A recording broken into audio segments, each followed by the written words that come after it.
আমি এখন একটা মাঠের মাঝখানে অবস্থান করতেছি।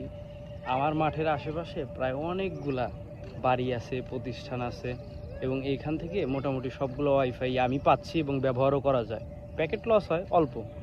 এই যে সামনের বাসাগুলো দেখতেছেন, এখানে 2টা ওয়াইফাই আছে, এখান থেকে পাওয়া যাচ্ছে। এই হলো মাঠ, মাঠের মাঝখানে আছি আমি। এটা হচ্ছে আমাদের ব্যাচেলার বিল্ডিং, এইখানে একটা ওয়াইফাই আছে। এটা হচ্ছে একটা প্রতিষ্ঠান, এইখানে 2টা ওয়াইফাই আছে। দেখেন অনেকগুলো ওয়াইফাই এখানে দেখাচ্ছে কিন্তু, ঠিক আছে না? এখানে 3টা আরও 4-5টা মতন আসে।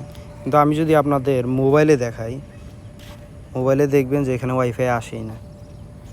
মানে 2-1টা হুট করে আসলে আসে, না আসলে নাই, মানে একদম নাজেহাল অবস্থা। তো আমার কথা হলো, এত দামি ফোন কিনলাম, লাভটা হলো কি? এটা আসলে কিছু কিছু ক্ষেত্রে দামি হলেও অ্যান্ড্রয়েডের দিক দিয়ে পিছিয়ে।